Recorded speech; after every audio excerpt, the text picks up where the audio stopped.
Okay. Good evening, everybody. I apologize for being a few minutes late here. But we're going to call the meeting to order.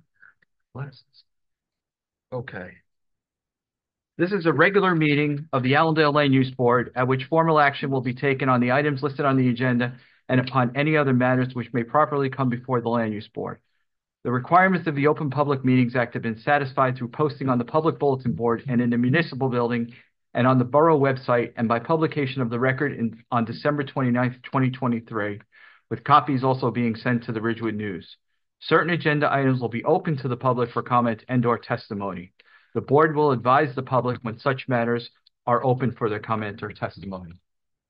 Linda, I'm going to do the roll call first, please. Roll call first.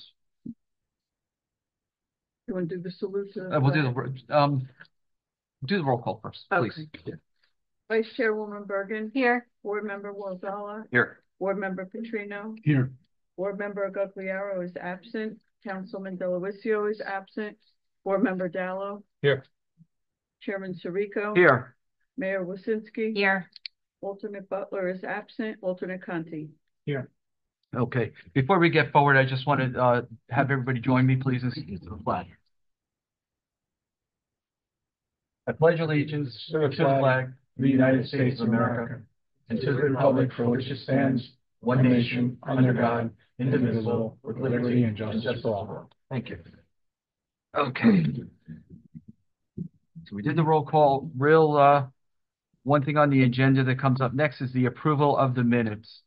I made some changes, reviewed them, gave them to Linda. I think the rest of the board looked at them and approved them. So Linda, if we could have a roll call or if we could have a motion, please, for approval of the minutes.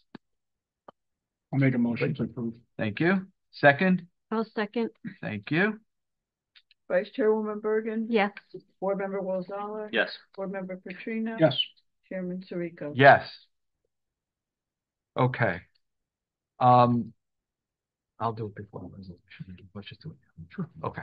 All right. Before we get into the public hearings and the resolution, tonight we are to hear a continuing application for the Allendale Rehab and Healthcare at 85 Harrelton Road.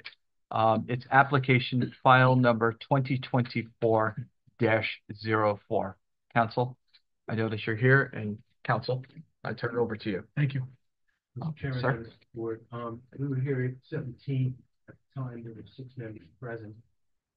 Today, there's only 5 members who are on the zoning side of this joint land use board who can hear this application. Since the application requires 2 different D variances, a D2 variance for expansion of non-conforming use and a D4 variance for floor area ratio. And we need 5 votes. We would need 5 out of 5 versus 5 out of what is normal, a 7-member voting body. We're going to ask that this matter be carried. Unfortunately, multiple experts are not available in either September or October, the week of September 16th and the week of October, I think it's 14th. I think that's right. Yeah. They're going to be out of the country or out of state. So what I'm requesting is that I gather several dates from my team, communicate with Mr. Cowley, Ms. Garfalo with respect to those dates, go to the board and see if we can set up a special meeting in either late September or October to hear the rest of this matter. We should be able to finish it in one evening. I will renotice for whatever date is agreed upon and voted upon by the board. And hopefully we can have 7 members who are prepared to vote. Okay. And just so that everybody understands, if you would explain why. Yes, certainly. Please. So for the benefit of the board and the public that are here in connection with this application, the applicant is asking to carry this matter to another date. The date is now unknown. The applicant will renotice. You will receive another certified mailing, just like you did for the first public hearing. Once that date is known, you'll receive it more than 10 days ahead of the public hearing. You'll receive date, time, and location, just like you did first time around. The reason we don't know that date yet is because it's going to be a special meeting. The board's going to convene an off-cycle meeting to accommodate the application to be heard and dispensed with one way or another at a date certain sometime this year. As you heard, the applicant's not prepared in September, October. The reason they are not proceeding tonight, for your edification, members of the public and board, is The applicant has what's known as a D variance, use variance relief, and that requires a statutory supermajority vote for the board to approve this application. 5 of 7 minimum vote is required. So while the applicant can present, if there's a quorum, if there's at least 4 eligible members in the room, the applicant cannot vote unless there were 5 eligible members in the room at a minimum. But with those 5, the applicant would need every board member to vote affirmatively in order to be approved. The applicant's not required to proceed at their peril with those odds. The applicant can wait for a duly constituted full board membership to be here. And that's what they're electing to do, is hoping that they'll come back at a certain date when there are 7 eligible members to hear their case and vote on the application. So that's why we're not moving forward this evening. Council, make sure your radius lists are updated. Okay. Again, it's been almost 6 months now, so I'll get a new one. Okay. Yes, sir. Noticed on the website of the use board as well that there will be a meeting on a certain date, or is it only certified mail? There'll be a publication in the periodical. There'll be a certified mailing, and Linda, I defer to you. It'll be on the It's web. always on the, Yeah, we'll we put update. all the agendas on the website. Yeah. So you'll see it there too, as well. And also that, the mayor and the council person can't vote. Right. Okay. Yeah, so if you folks are counting heads up here, you're going to say there are more than 5 members here, there are more than 7 members here. Because of a use variance case, this is a combined land use board, which is allowed under state law, but with a combined land use board, when there is a use variance case at issue, there are 6 types of use variances. They have a few they're dealing with here. Certain classes of members are precluded from voting. That includes class 1 and class 3 members of the board. That includes the mayor, elected officials. So we're already down 2 eligible members on the dais here today because of that. When you bow out 2 members, we've got 1 that has not yet listened to the prior proceeding. The applicant is short to move forward tonight. That's why you might see more heads up here than you think we're counting. Okay. Council, I waive all time constraints. oh, okay. Thank you. Thank you. I just want to make sure. Has any questions? Right, yeah, and You're if, allowed, if you can Certainly. allow that for us. No, go ahead. and if there are any more questions from members of the public as to us reconvening on this matter, now would be the time to ask. Just about what's occurring tonight, though. No. Okay, sir? Are we good? Yeah. Okay. All right. Anybody else in the audience? Okay. So, council? Just request a vote to adjourn to a date to be determined with new notice required. Okay, can we do that voice? I'll make a motion. All right, thank you. Second? Okay. Linda, you might as well just do the board so we have it official. Now, what is this that everybody agrees with? This is to reconvene. To reconvene. At a late, Yeah. later date to be determined. Okay. Just to kind of close this Now, who loop made the for now. motion in I the did. second? And Warzala second. Thank you. Vice Chairwoman Bergen, Yes. Board Member Wolzala, Yes. Board Member Petrino, Yes. Board Member Dallo, Yes. Chairman Sirico, Yes. alternate Conti. Yes. Thank you. Council, thank you. all. Have a nice evening. Thank you. All right. Okay. So, wait, we gotta do them. No. We did that. Okay. So now the next thing is the public hearing. No, the resolution. You can Oh, read the resolution, resolution. Okay. And then that's it. Okay. Next on our agenda is a resolution against application file number 2024-09, resolution 24-16. The applicant is Interchem, 6 Pearl Court, Allendale, New Jersey, 07401, block 601, lot 6, and it had to do with the relocation or the installation and relocation of a generator. We all heard this application. The resolution is done. Council, if there's anything that we need to add to this? I think the resolution is complete. It embodies all factual findings and conditions of the approval. If there are any edits, we're glad to make them, but otherwise we think it's in order and final for execution if the board deems appropriate. Okay. Thank you. So do I have a motion for approval of the resolution, please? I'll make a motion. Thank you, sir. I'll second. Thank you. Vice Chairwoman Bergen, Yes. Board Member Wolzala, Yes. Board Member Petrino, Yes. Chairman Sirico. Yes. Okay, thank you. Give us a moment. No. You ready? Name out. Yeah, you gotta, cross out pictures. One.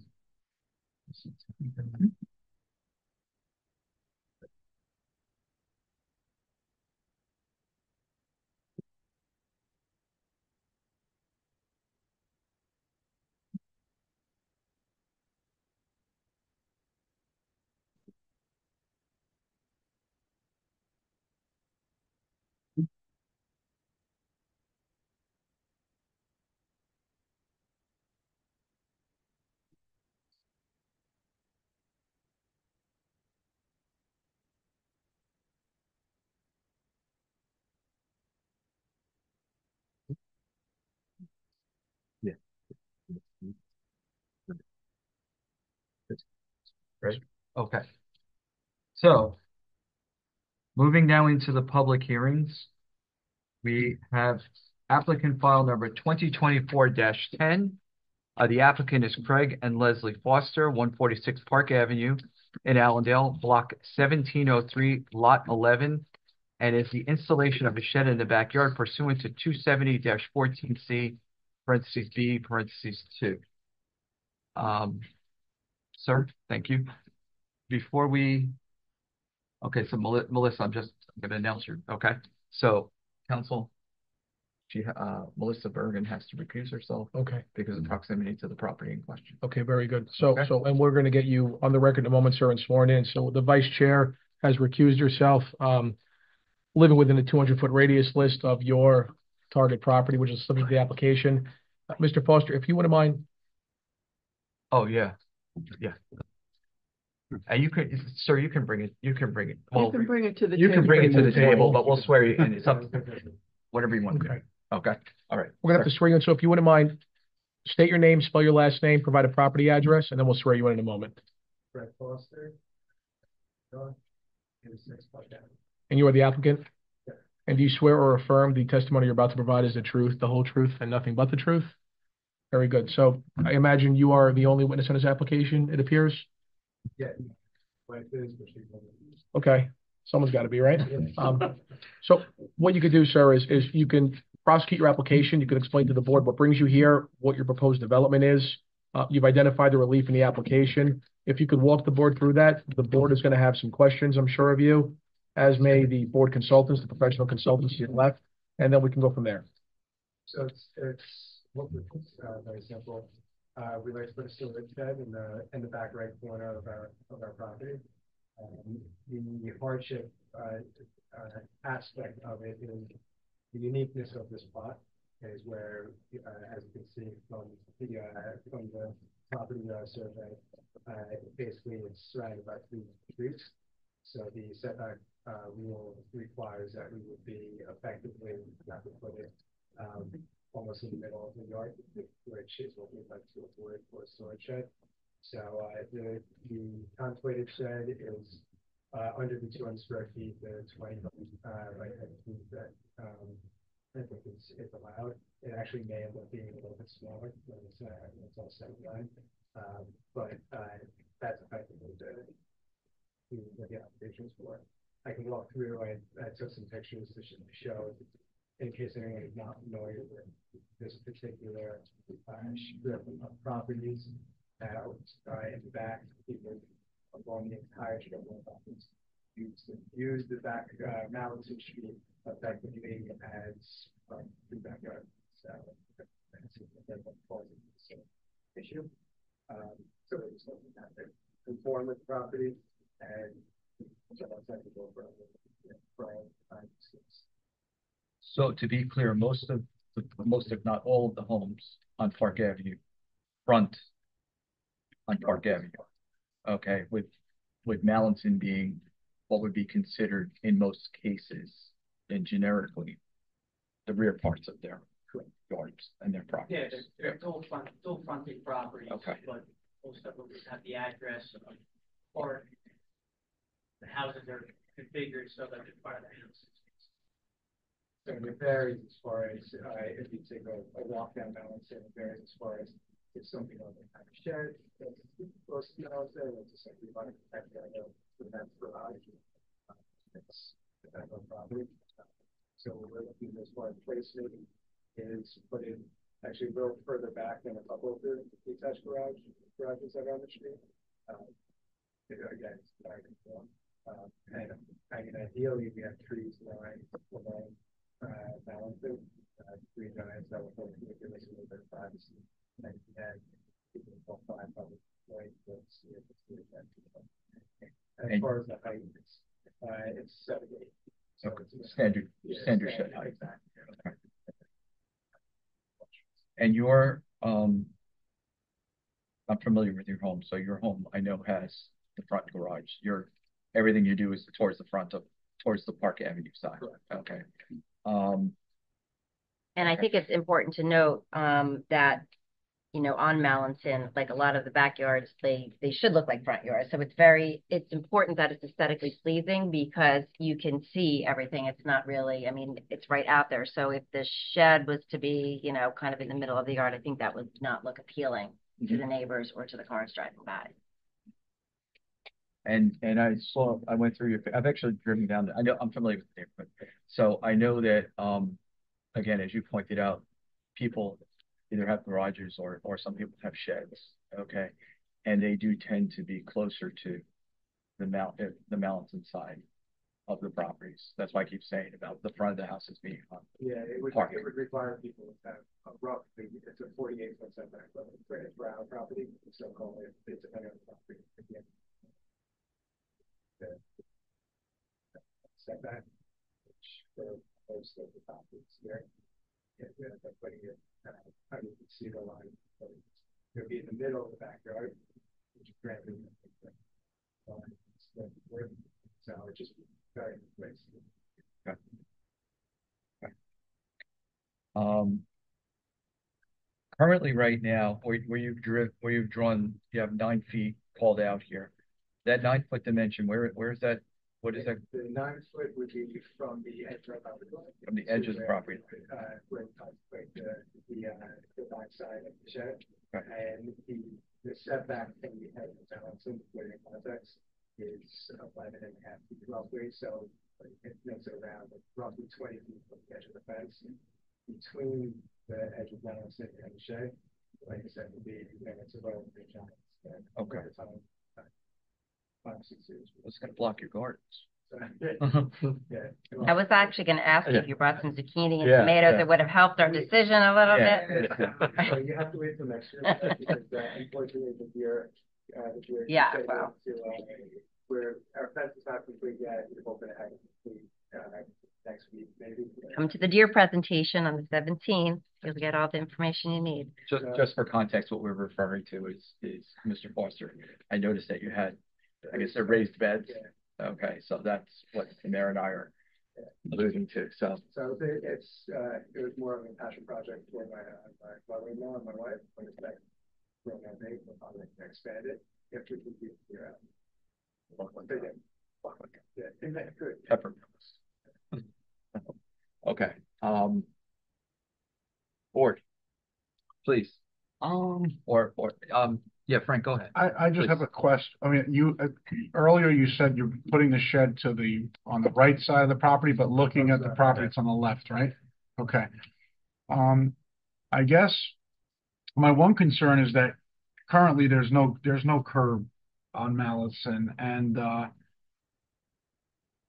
if at some point, and I guess I would like Mike's input as well, being the borough engineer, at some point it's a narrow road to begin with, and if there was to be a curb there on your property, is kind of like there's really no definitive line back there.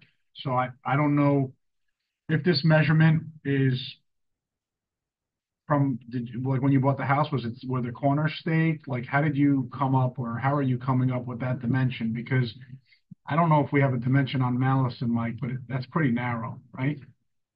25 feet, maybe? It is a narrow paved street. And, you know, a little bit of history with this piece of property. This property was before the board, before the house was demoed and constructed. Yep. If you remember, setback issues, project, we're going to some relief. And since then, the applicant has worked with the governing body, vacation, able to acquire some vacated right of way. Along Third. Along Yeah, I Third, remember that. Paper Street, Yeah. expanded with the backyard. And through that work, there were some additional surveys that were taken. Corners haven't been set, but physical features out there. Okay. Actually, the wrought iron fence that's along Mallison is slightly over the property. That's my understanding that that's going to be pulled back onto the applicant's side of the right of way line. And the edge of pavement, I believe, on Mallison to the applicant's property line is probably 8 or 10 feet. Is that correct? From the edge to the property line. Yeah. And so there's a lot of space. So there's at least 10 feet, at least which, 10 feet from the existing edge of pavement. okay. Which, On the back left side, it's actually a little wider on the back right side. It's an extra.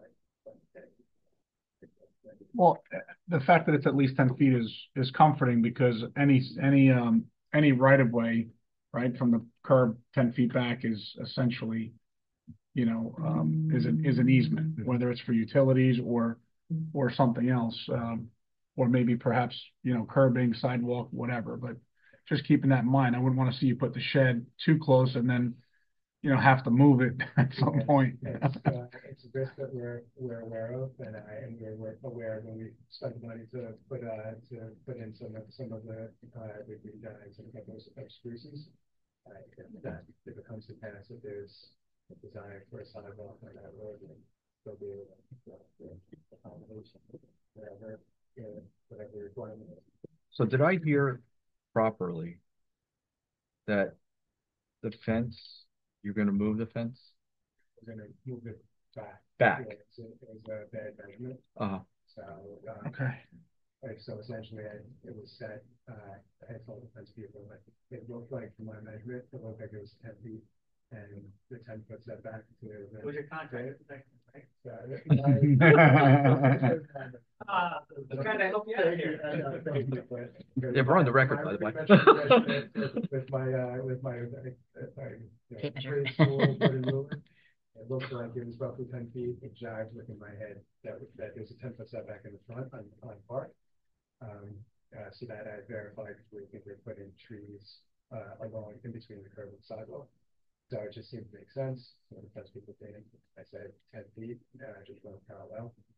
But once the survey was done, we realized two things. One, it's not 10 feet, it's 11.8 on one side, and the other aspect is it's actually not a parallel line. Mhm. It's Yeah. strangely and it has a little bit of a slant to it. So at the end of the day, we found a way to move it at a reasonable cost.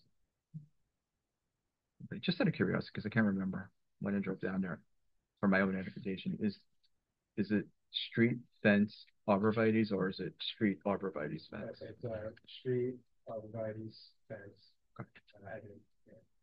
So you're not moving the arborvitae's too, right? No, those we actually, when we planted them, we had when American Andrew was there, we actually had, I'm not sure if the police department and Stephen checked online the site to make sure that they were planting such that it would really make it difficult for people to drive in with the black on the right side. So we conformed before we planted them. As I'm saying, not necessarily legal requirement, but it's real like that. Okay. Thank you, President. Thank you. And just so to give the board an idea, look at it. The one corner where they're proposing to put the shed, the fence is over the property by a foot and a half.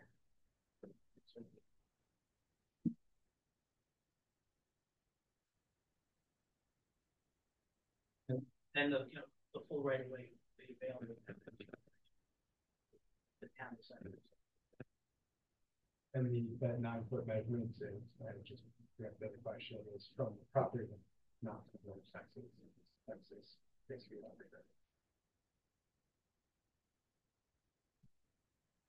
And again, when you move the fence in,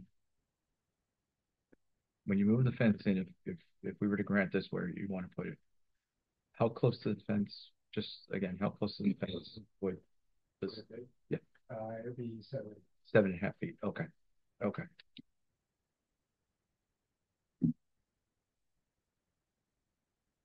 Michael, anything else to add to that? I mean, there's a section in the code that deals with the location of such a. Section 272B noted in the application. And, there's a provision in there for lots that have multiple frontage accessory structures, which contemplated to be located. It's not in some space across the street. So that's the section. Okay. Thank you. All right. Yeah. Mr. Foster, going back to the mayor's point about the aesthetic. I mean, your street side, it's in Mallinson, and you've got a textbook hardship case here with 3 frontages. But can you put on the record any testimony as to what the shed will look like, material, colors? I don't know if it's prefab or you're sticking it or what. So the plan is it's going to look, will be more in gray and black. The trim of the house is the color is candlestone with black trim and a gray patio. So we're going to try and keep it in a more uniform sort of colors. And then we put in the back what the shed will ultimately, which we're going to plan for it to look like. The photo that's in the supplemental pages. Last page. It will ultimately look. I can't guarantee for the exact part, but it's and the opening is the doorway to the basically.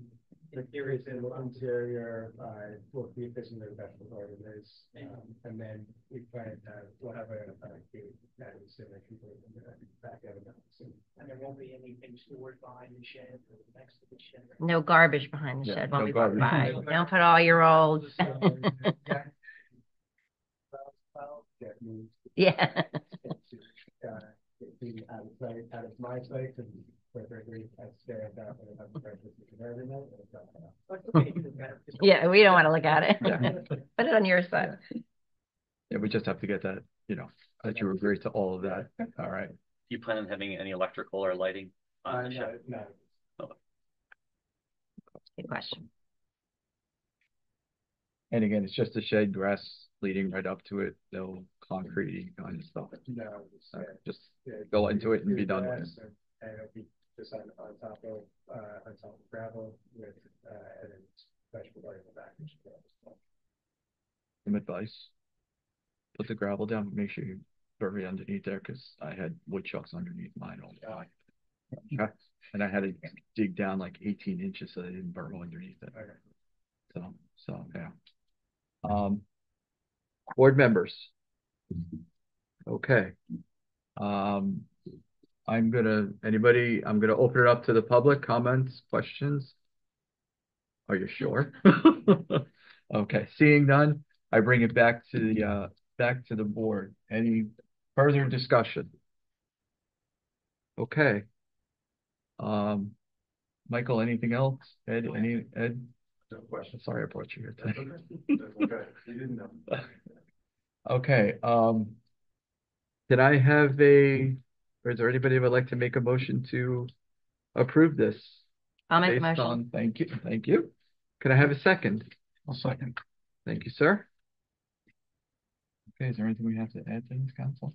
No, I've got a limited condition of approval that there's no garbage or any other storage items between the rear of the shed and the fence line. The fence line is going to be pulled in the property line beyond the right of way. Those are the only conditions I have. Thank you. That's all. And you're amenable to those. Okay. All right. Linda, can I have vote, please?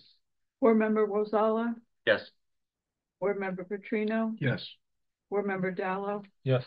Chairman Sirico. Yes. Mayor Wazinski, Yes. alternate Conti. Yes.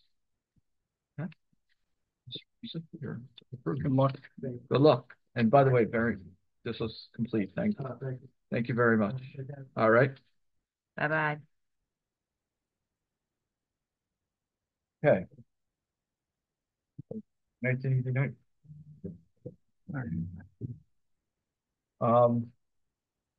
Next on the agenda, open it up to the public for any questions, comments. Seeing none, I bring it back to the board. As we customarily say here, is there, please? Yep, I can update everybody on the community center. I'm sure you've passed by and it's really coming along beautifully. I was in it today.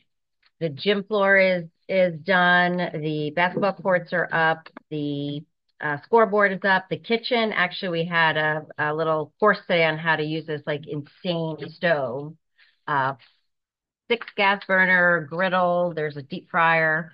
There's a stove hood that turns on automatically when you're cooking. So, and the light, it's something else. There's a refrigerator. There's a freezer.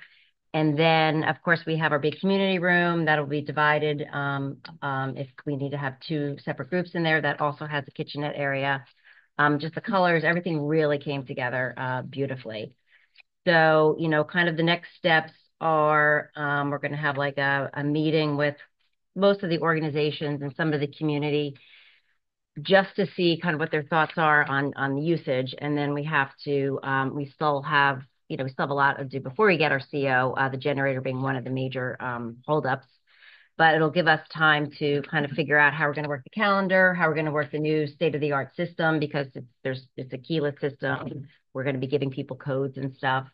And yeah, hopefully everybody will be happy. It's really exciting. This space that we're sitting in now is really the only space that we have for the community to come and have meetings. So now at least we'll have a really beautiful space for everybody to enjoy. So Great. Yeah. Thank you. That's, I think, it. And then, of course, Ed has been working on the hazard vulnerability study. We had a stakeholder meeting a couple weeks ago with our DPW, our chief police, our business administrator, and, you know, other people that could let Ed give Ed data for him to come up with a plan that is going to be injected into our master plan, right? And really help us hopefully have better planning with regards to all the flooding and all the other issues that we've had, you know, in the past. So keeping the character of the town, but then, you know, taking into consideration all the other elements that have come forth in the past, whatever decade. And the potential changes in those should as well. Yes. Changes. Mm-hmm. We've had, as everybody probably knows, so many more flooding issues than Yes. we've ever had. Yes. And there's just no way anybody can say in my mind that it has nothing to do with all the building that's going on in this whole entire state. So it's just, there's got to be a place for the water to go. Obviously there's more issues than that, but that's definitely one of them. So.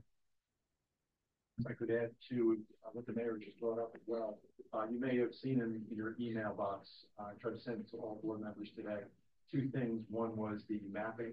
You had asked for digital copies of the maps. Plus the second thing was the land use plan we're also amending in the same process. We're sort of doing a dual track approach. And in that land use plan, we have the goals and objectives. And you know why we have the goals and objectives. Those are very important for variance, especially use variance. So what I tried to do was I copied what we had, and I've also added to that any recommendations I had to help improve upon it. And I thought, though, I was actually happy to say that a lot of the statements in there were pretty good. It's just a matter of massaging them a little bit more. See in bold text is the recommended additions. Mm-hmm. So if that spurs other thoughts, please, by all means, hopefully the next meeting in September, we can discuss this in more detail. I'll also come back to you with a little more information on that study at that time. So I spoke with Ed this morning, and what we're going to do is in the next meeting, it'll be on the agenda Mm-hmm. for Ed to, give us the opportunity to digest what he sent. Mm-hmm. And then questions, it'll be part of our normal meeting. Okay. And as you pointed out the last time, I mean, this is an ongoing. It should be an ongoing thing because there's multiple sections to each one of the documents. So it's something that I'd like to give you in bits and pieces instead of trying to throw the whole thing at you at once, so that you're able to digest those items and get a much more successful document. So that's what I'll be doing. And effectively what we're trying to do is by November document. So see that it's important to talk about. So members, when we get this information, please, if you could read it write some thoughts down, and then we can be able to discuss it in the next meeting. Okay. If anything relates to any other variances that you might have heard or anything like that you'd like to see advanced or considered as far as recommendation. We'll also be doing the land use plan map, which identifies and supports your zoning map. So therefore, if we want to see anything adjusted or anything that bothered you, what may not have been correctly zoned, that's the time at which we can capture that.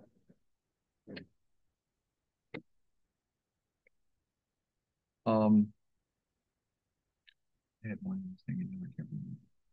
Oh, Mayor, was there the last time we talked about stuff going on with all the affordable housing, et cetera? Do you have any further input on the building? There was a whole sewer situation with the building on the corner of Route 17 and Allendale Avenue. Yeah. Is there an update on that one, please? So Saddle River approved the project, so it's 275 units going in. Avalon Builders is the name of the builder, but it's contingent on the sewer capacity. They did a study, and of course their study showed that it's fine. The sewer capacity is fine. We obviously have to look at that and make sure that we use our experts and examine that. The other piece of it is that we do not want to have our sewer agreement with the developer. We want to have our sewer agreement with Saddle River. So we're going to be kind of going back and forth with that. And we have those types of agreements with others. There's one agreement that we have with them for the inclusionary development that's going on right now. It's actually, you can see it being built on Allendale Ave. You can see it up there on the hill. Yeah. So. Again, just a quick question. Is the plan to revamp that building or take it down? I would say 100% taking it down. Yeah. It's going to be level. Yeah. They'll never. Okay. Yeah. They'll never. Okay. All right. I actually have one more thing. If you wouldn't mind. So, I've been talking about fair share housing probably for like the past 15 years. So, there's the 4th round that's coming up now, and we have a committee that we formed. We've been meeting. We actually have a meeting tomorrow, and there is an effort that was started by Mayor Mike Gasali from Montvale to enter into a federal lawsuit. And what this lawsuit encompasses is the main goal of it anyway is to have there's 62 towns that are exempt from fair share housing, and they're called urban renewal towns. And they fit like a certain criteria. But when you really dig deep into it, some of the towns are like Jersey City and Hoboken, where their per capita is higher than most of even the smaller suburban towns. So the goal is to challenge that and to get these others, and we have to take their burden. So the goal is to challenge those 62 towns and get them to also participate and be part of the big, huge number of 200,000 that is required for the state. So at the last mayor and council meeting, we actually adopted a resolution. So we are on that list. So he's hoping to get 60-something towns. Each town puts in an initial $10,000. And if it goes forward, then we put another $10,000 investment. And he thinks that's enough money to take us to that level. He just retained an attorney. So now we're going to be, starting to have some of those meetings and seeing how that's going on. And you said it's on the federal level. Even though or is it a state mandate? It is. It's state mandated, but this is, I don't know why it's a federal level, but it's a federal level lawsuit. There's a reason to challenge it on the federal level compared to the state level. Yeah. I can't exactly recall. Yeah. But there was a reason for doing that because of probably how laws can decide upon the state level. And cases people have that's one thing. All right. So I will be sending something out to all Allendale residents, but I just wanted to give you guys a heads up. I'm going to send them, an update on that. And then we have our next due date submission coming up. Yeah, next month. Documentation of units that we've constructed to date. Also documenting the bedroom types, restrictions, all that background information has to be submitted to the state. There's an extremely tight deadline, and we are completely on top of it. We're not abdicating our responsibilities. We hired another attorney for this. There's lots of specialty attorneys that we're hiring, but he's, amazing with this and knows it. It's been, he's been dealing with affordable housing for 20-something years, and Jeff Seranian. We're not saying we don't need affordable housing in New Jersey, but we're trying to do it. We just want it done in a responsible way. But he said, compared to a lot of other towns, there's a lot of the mayors, when I go to these mayors meetings, they just throw their hands up because they're just like, we can't. This is crazy. We can't do this. They're still building their third round. We're done with their third round. So we are actually in extremely good shape because we have done what we were supposed to do all along. Unfortunately, you don't get brownie points for doing what you're supposed to be doing. So, like I said, our obligation, according to the formula, could potentially be 200 affordable units, which could translate to 1,000 units. And there's just absolutely no possible way that we could fit that anywhere. So, to be continued. Again, I commend your administration and previous administrations. We've always been ahead on this thing. So the leadership in this town being on this thing, coupled with you guys, I mean, it's been. And was it you, Mary Ellen? No. He's the new Mary Beth Lanigan. No, but I'm saying in past, Mary Beth Lanigan. Really give the credit to your administration. Yeah. Like really taking the bull by the council. The council, right. Wait, so sorry if I don't understand. What's the difference? The first one you said about the fair share housing and the larger lawsuit that's federal, and then this one that you're battling with, I guess, the DCA, are those two separate issues? So, the DCA, which DCA? That we're okay, go ahead. Just trying to understand the difference between. That's related to, he said, to the maintenance, the Fair Housing Act. They put in their documentation that there has to be reporting information of what you're doing. Reporting is your trust fund spending or receipts that you receive, which report sent in, but they moved the date back again as we were doing it. They did. So 16 also includes the reporting of the status of all the units within the third round plan. So it's just reporting, really. But on October 20th, that's when the need numbers are supposed to get published by DCA. DCA now becomes the new COA, Council on Affordable Housing. Council on Affordable Housing, as a result of the amendment, is no more. Yeah, COA's been abolished.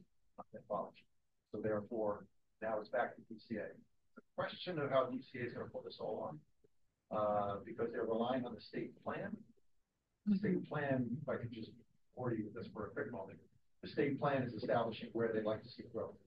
Okay, metropolitan planning area. We're in metropolitan planning. But they may subdivide that further. It's not clear exactly how that's going to work. But that's not published yet. It's supposed to be published in April. So you can see some of this information like slowly creeping on the calendar. And the state's supposed to rely on that DCA so that they can help assign the numbers. Included within that is something called a land use land cover analysis.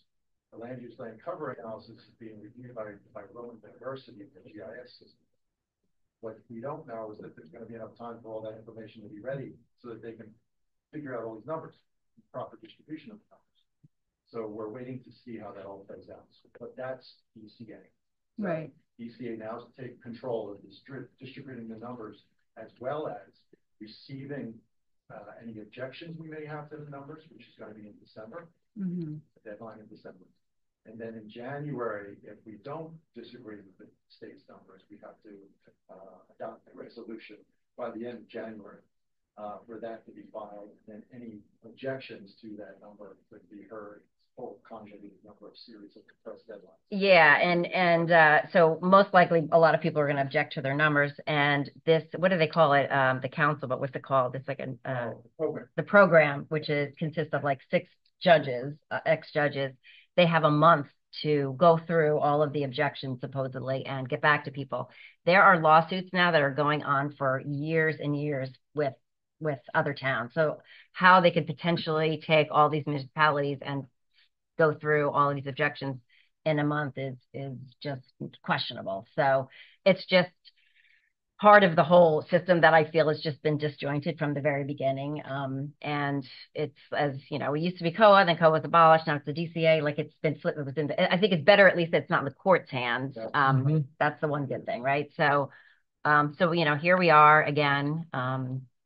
So we should say, yeah, but we're being diligent is, I think, the most important takeaway. Are the Saddle River units that you mentioned, are those trying to get them compliant with Saddle River compliant with round 3?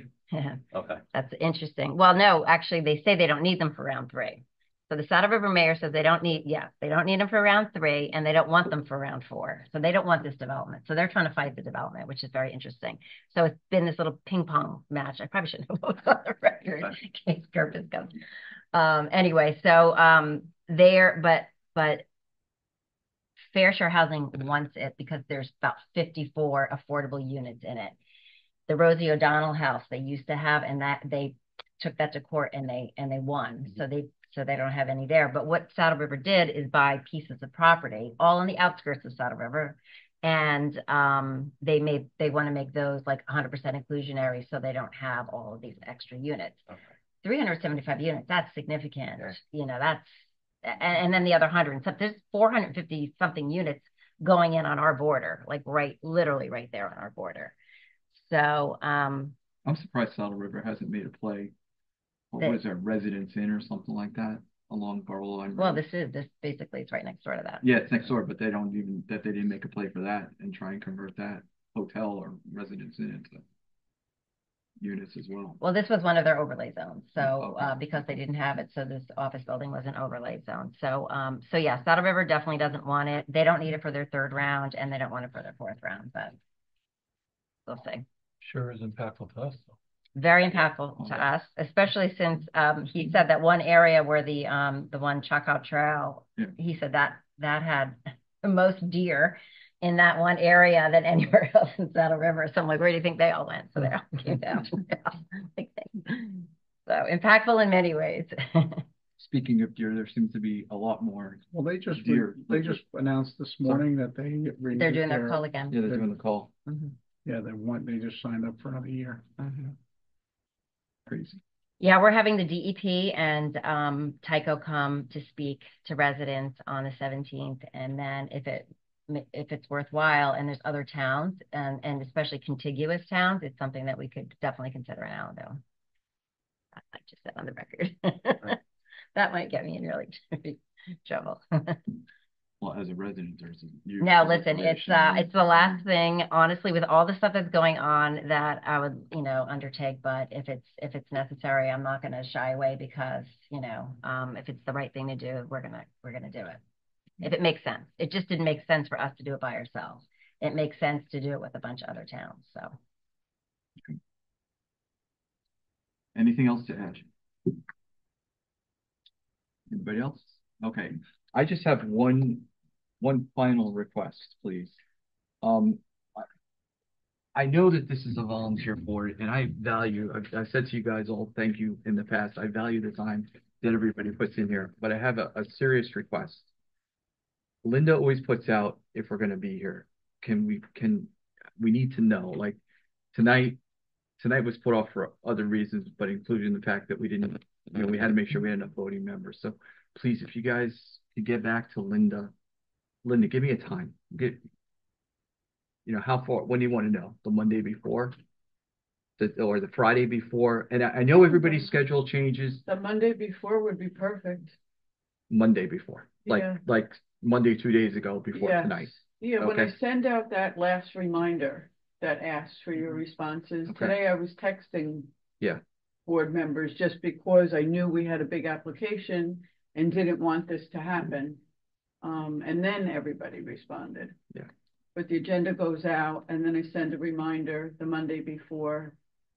And today I sent out a few emails and I still didn't get responses. So I texted because it was important to know if we have a quorum or not. I don't care if people can't come. Mm-hmm. It's just that we need to know because if we don't have a quorum, it's embarrassing to have everybody show up and we say, oh, sorry, we can't hear you. Yeah. We're short 4 members tonight or whatever. Mm-hmm. So please, again, I appreciate everybody's time here that the borough does. But we need to know. Plus, Linda's got to put up with me calling her like 50 times. I think part of the problem is like with me, that email is, I get probably a few hundred emails, and that email is not an email that I regularly check. Okay. So I don't know if there's a different Is there a better way. way? Thank you. Is there a better? Like, is there a better for way? Me, is there a better it way? might not be the same for everyone, but that one email is like, it's on like its own Outlook. I don't know how. Well, we have to keep it. Tyler set it up the way. No, I know that, but like even on my phone, like it's not even in my regular Outlook. It's on like an Outlook Express or whatever. So if I don't physically click on it, there's no like alert. I have to tell you something. As a chair, I have the same problem. Yeah, but when the meetings are, so if you know you're not going to be at it, you can just the reminders are great because I could honestly say I can't even believe it's the 21st today. Like, I honestly can tell you that the days are like merging. I don't know. Today was Wednesday. I thought it was Friday. It's just being overly busy. So when you don't get that alert because it's on a separate, and I'm going to see if I could have my IT guy merge them because I really don't see it. I have already asked Tyler because I have the same problem. I have the click Outlook emails, and then I have this one that parks in another area, and I forget to go there myself.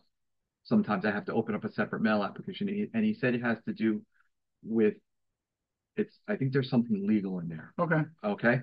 But feel free to ask Tyler.